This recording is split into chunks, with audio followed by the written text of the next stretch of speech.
നമ്മുടെ ജീവിതത്തിൽ ചില ആളുകളെ നമ്മൾ ഒരിക്കലും നേരിൽ കണ്ടിട്ടില്ലെങ്കിലും അവരുടെ കഥകൾക്ക് നമ്മുടെ ഹൃദയത്തിൽ ഒരു പ്രത്യേക സ്ഥാനം നേടാറുണ്ട്. അത്തരമൊരു കഥയാണ് ഇന്ന് ഞാൻ നിങ്ങളുമായി പങ്കുവയ്ക്കാൻ ആഗ്രഹിക്കുന്നത്.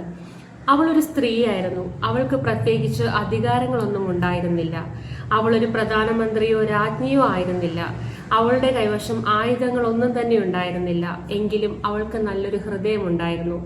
ആ ഹൃദയത്തിന്റെ കരുത്തുകൊണ്ട് നിഷ്കളങ്കരായ 2500-ലധികം കുഞ്ഞുങ്ങളെ രക്ഷിക്കുവാൻ അവൾക്ക് സാധിച്ചു. ആ സ്ത്രീയുടെ പേരാണ് ഐറീന സെൻലർ. ഇതൊരു സ്നേഹത്തിന്റെയും മനുഷ്യത്വത്തിന്റെയും ത്യാഗത്തിന്റെയും കഥയാണ്.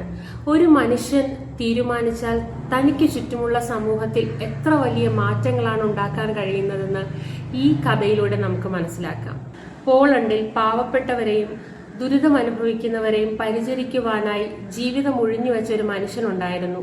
അദ്ദേഹം ഒരു ഡോക്ടറായിരുന്നു.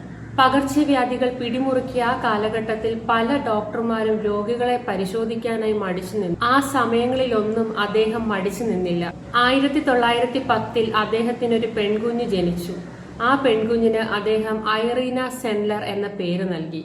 പണക്കാരനെന്നോ പാവപ്പെട്ടവനെന്നോ വ്യത്യാസമില്ലാതെ എല്ലാവരെയും ഒരുപോലെ കണ്ട് പരിചരിച്ചിരുന്ന അദ്ദേഹത്തിന് രോഗം ബാധിക്കുകയും അദ്ദേഹം മരണാസന്നനാവുകയും ചെയ്തു. മരണക്കിടക്കയിൽ കിടന്നുകൊണ്ട് അദ്ദേഹം തന്റെ മകളോട് പറഞ്ഞു, ഒരാൾ മുങ്ങിത്താഴുന്നത് കണ്ടാൽ നീന്തൽ അറിയില്ലെങ്കിൽ കൂടി നീ അവരെ രക്ഷിക്കണമെന്ന്. ഇത് കുഞ്ഞ് ഐറീനയുടെ ഹൃദയത്തിൽ വളരെ ആഴത്തിൽ പതിച്ചു. പിന്നീടുള്ള ജീവിതത്തിൽ ഐറീനയെ നയിച്ചത് പിതാവ് കൊളുത്തിയ ആ ദീപമായിരുന്നു. കാലം കടന്നു, ഐറീന വളർന്നു. അവൾ ഒരു സാമൂഹിക പ്രവർത്തകയായി ജോലി ആരംഭിച്ചു. അപ്പോൾ യൂറോപ്പിൽ മറ്റൊരു ദുരന്തം സംഭവിക്കുവാൻ പോവുകയായിരുന്നു. 1939 രണ്ടാം ലോക മഹായുദ്ധം ആരംഭിച്ചു. ഹിറ്റ്ലർ നയിച്ച ജർമ്മനി പോളണ്ടിനെ ആക്രമിച്ചു. നഗരങ്ങൾ നശിപ്പിക്കപ്പെട്ടു. ജനങ്ങൾ പരിഭ്രാന്തരായി. കുടുംബങ്ങൾ തകർക്കപ്പെട്ടു. എന്നാൽ ഏറ്റവും കൂടുതൽ ദുരിതം അനുഭവിച്ചത് യഹൂദ സമൂഹമായിരുന്നു. യഹൂദരെ പ്രത്യേക പ്രദേശങ്ങളിൽ അടച്ചുപൂട്ടി. ആ പ്രദേശങ്ങൾക്ക് ഗെറ്റോ എന്ന പേര് നൽകി. മരുന്നോ ഭക്ഷണമോ വെള്ളമോ പ്രതീക്ഷയോ ഇല്ലാതെ നരകത്തേക്കാൾ മോശമായിരുന്നു അവിടത്തെ ജീവിതം. ഒരു ദിവസം ഐറീന ഗെറ്റോയ്ക്കുള്ളിൽ പ്രവേശിക്കുകയുണ്ടായി. അവിടെ കണ്ട കാഴ്ചകൾ അവളുടെ ജീവിതം തന്നെ മാറ്റിമറിച്ചു.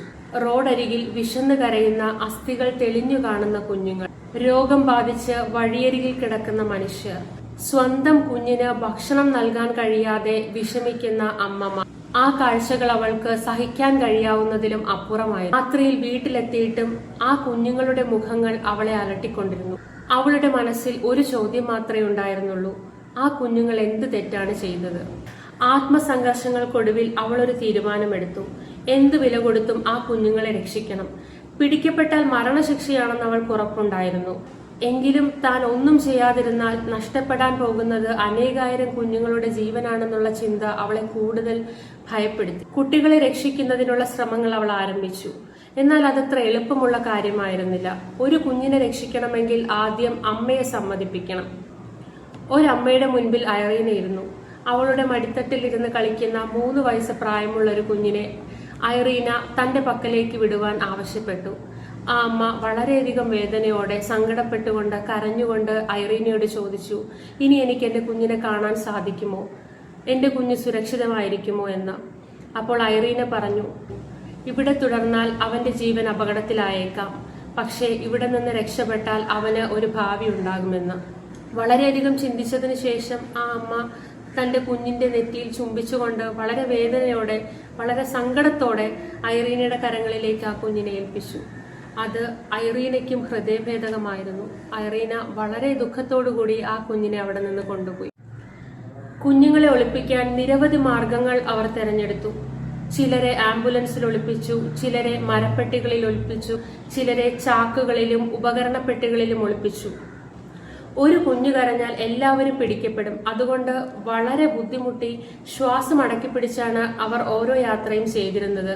ഓരോ ചെക്ക് പോസ്റ്റുകളും മരണകവാടം പോലെയാണ് അവർക്ക് തോന്നിയത്. ഓരോ സൈനികനെ കാണുമ്പോഴും ഹൃദയം നിലയ്ക്കുന്നത് പോലെ അവർക്ക് തോന്നി. ഒരിക്കൽ 6 മാസം മാത്രം പ്രായമുള്ള ഒരു കുഞ്ഞിനെ രക്ഷിക്കേണ്ടി വന്നു.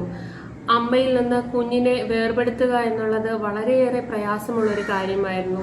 കരഞ്ഞുകൊണ്ടിരിക്കുന്ന അമ്മയും കുഞ്ഞിനെയും തമ്മിൽ വേർപെടുത്തി കുഞ്ഞുമായി തിരിഞ്ഞു നടക്കുമ്പോൾ അത് ഐറീനയുടെ ഹൃദയത്തെ വളരെയധികം വേദനിപ്പിച്ചു. രക്ഷപ്പെടുത്തിയ കുഞ്ഞുങ്ങളെ ഐറീന പുതിയ കുടുംബങ്ങളിലാക്കി. അവരുടെ തിരിച്ചറിയൽ നഷ്ടപ്പെടാതിരിക്കാനായി യഥാർത്ഥ പേരും പുതിയ പേരും ഐറീന എഴുതി സൂക്ഷിച്ചു. ആ എഴുതിയ രേഖകൾ കുപ്പികൾക്കുള്ളിലാക്കി മരത്തിനടിയിൽ ഒളിപ്പിച്ചു. യുദ്ധം അവസാനിക്കുമ്പോൾ ഈ കുഞ്ഞുങ്ങളെ അവരുടെ കുടുംബവുമായി വീണ്ടും ബന്ധിപ്പിക്കുവാനായി ഈ രേഖകൾ സഹായിക്കും എന്നവൾ വിചാരിച്ചു. 1943 രഹസ്യ പോലീസ് ഐറീനെ പിടികൂടി. അവളെ ക്രൂരമായി മർദ്ദിച്ച് ജയിലിലടച്ചു. അവർക്ക് ഒരേ ഒരു കാര്യമേ അറിയാനുണ്ടായിരുന്നുള്ളൂ. ഓരോ പീഡനങ്ങൾക്കിടയിലും താൻ രക്ഷിച്ച കുഞ്ഞുങ്ങളുടെ മുഖം മാത്രമേ ആ നിമിഷം ഐറീന ഓർത്തിരുന്നുള്ളൂ. അവസാനം ഐറീനയ്ക്ക് മരണശിക്ഷ വിധിച്ചു. ജീവിതം അവസാനിക്കാൻ മണിക്കൂറുകൾ മാത്രം ബാക്കി നിൽക്കെ ഒരത്ഭുതം സംഭവിച്ചു. ഐറീനയുടെ സുഹൃത്തുക്കൾ രഹസ്യമായി കാവൽക്കാർക്ക് കൈക്കൂലി കൊടുത്ത് അവരെ വശത്താക്കി. അവർ അവളെ രക്ഷിച്ചു. ഔദ്യോഗിക രേഖകളിലെല്ലാം ഐറീന മരണപ്പെട്ടതായി രേഖപ്പെടുത്തി. മരണത്തിൽ നിന്ന് ഐറീന രക്ഷപ്പെട്ടെങ്കിലും കുഞ്ഞുങ്ങളെ രക്ഷിക്കുക എന്ന അവളുടെ ദൗത്യം തുടർന്നുകൊണ്ടേയിരുന്നു. യുദ്ധം അവസാനിച്ചു. ലോകം പതിയെ സാധാരണഗതിയിലേക്ക് നീങ്ങി തുടങ്ങി. ഐറീന മണ്ണിനടിയിൽ ഒളിപ്പിച്ച കുപ്പികൾ പുറത്തെടുത്തു. ആ രേഖകൾ സുരക്ഷിതമായിരുന്നതിനാൽ പല കുഞ്ഞുങ്ങളെയും അവരുടെ ബന്ധുക്കളുടെ അടുത്തേക്ക് എത്തിക്കുവാൻ ഐറീനയ്ക്ക് സാധിച്ചു. പല കുടുംബങ്ങളും നശിച്ചുപോയി. പക്ഷേ ആ കുടുംബങ്ങളിൽ നിന്ന് രക്ഷപ്പെട്ട കുഞ്ഞുങ്ങൾക്ക് ഒരു ഭാവി ലഭിച്ചു. കാലം കടന്നുപോയി. ലോകം മുന്നോട്ടു പോയി. പല നായകന്മാരെയും ലോകം ഓർത്തു. പക്ഷെ ഐറീനെ കുറിച്ച് ആരും ഒന്നും അറിഞ്ഞിരുന്നില്ല. അവൾ പ്രശസ്തിയോ പുരസ്കാരങ്ങളോ തേടിയില്ല. താൻ ചെയ്തത് ശരിയാണെന്ന് മാത്രമാണ് അവൾ വിശ്വസിച്ചത്. പ്രിയപ്പെട്ടവരെ, ഐറീന ലോകത്തെ മാറ്റിയത് ശക്തി കൊണ്ടായിരുന്നില്ല, അവളുടെ ഹൃദയം കൊണ്ടായിരുന്നു. അവളുടെ മുൻപിൽ തിരഞ്ഞെടുപ്പുകൾ ഉണ്ടായിരുന്നു. ഒന്നുകിൽ അവൾക്ക് കണ്ണടയ്ക്കാമായിരുന്നു, അല്ലെങ്കിൽ ആ കുഞ്ഞുങ്ങളെ സ്വന്തം ജീവിതം പണയം വെച്ച് രക്ഷപ്പെടുത്താമായിരുന്നു. ഐറീന തെരഞ്ഞെടുത്തത് അപകടം നിറഞ്ഞ വഴിയായിരുന്നു. അങ്ങനെ അവൾ 2500-ലധികം കുഞ്ഞുങ്ങളുടെ കുടുംബങ്ങളിൽ ഒരു രക്ഷകർത്താവിന്റെ സ്ഥാനത്ത് നിലകൊള്ളുന്നു. നമ്മളിൽ പലർക്കും ലോകത്തെ മുഴുവൻ മാറ്റുവാൻ കഴിഞ്ഞില്ലെങ്കിലും ഒരാളുടെയെങ്കിലും ജീവിതത്തിൽ വിളക്കാകുവാൻ സാധിക്കും. ഒരു നല്ല വാക്ക് പറയാം, ഒരു കൈത്താങ്ങാകാം, ഒരു മനുഷ്യനെയെങ്കിലും ജീവിതത്തിൽ ഉയർത്തി നിർത്താം. കാരണം ചരിത്രം നമ്മെ പഠിപ്പിക്കുന്നത് ഒരേ ഒരു കാര്യമാണ്: മനുഷ്യത്വം നിസ്സാരമല്ല, അതിന് അനേകായിരം മനുഷ്യരെ രക്ഷിക്കുവാനുള്ള കഴിവുണ്ട്. നന്ദി.